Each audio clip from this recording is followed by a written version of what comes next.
அண்மை செய்தி. ஈரோட்டில் வரும் 18ஆம் தேதி தவேக தலைவர் விஜயின் மக்கள் சந்திப்புக்கு அனுமதி கிடைத்திருப்பதாக தற்போது அண்மை செய்தியை நாம் பார்த்துக் கொண்டிருக்கிறோம்.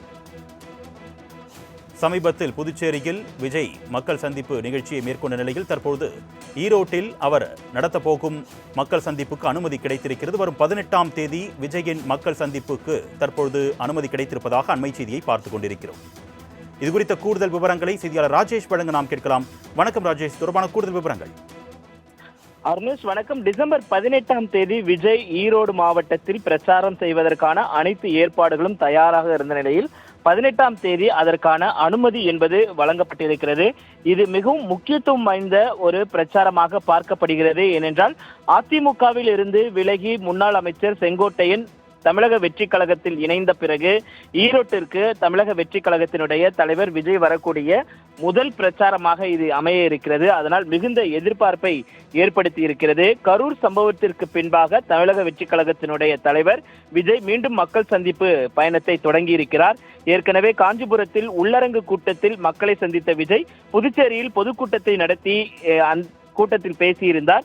இந்த நிலையில்தான் அடுத்ததாக தமிழ்நாட்டில் ஈரோடு மாவட்டத்தில் தமிழக வெற்றி கழகத்தினுடைய தலைவர் விஜய் அவர்கள் பிரச்சாரம் மேற்கொள்கிறார். இதற்கான ஏற்பாடுகளை முழுமையாக செய்து வரும் நிலையில் முதலில் அவர்கள் டிசம்பர் 16ஆம் தேதி தான் அந்த பிரச்சாரத்திற்காக திட்டமிட்டிருந்தார்கள்.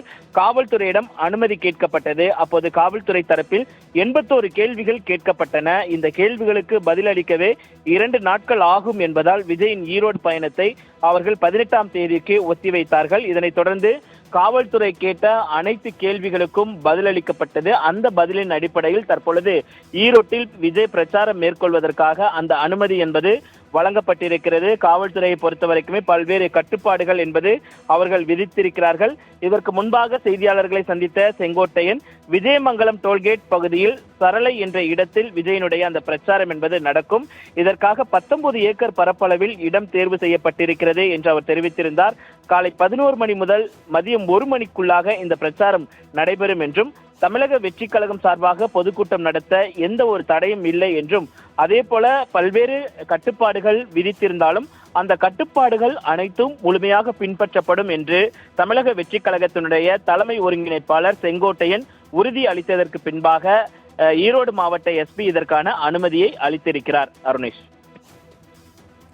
உங்களுடைய விரிவான தகவலுக்கு நன்றி ராஜேஷ்.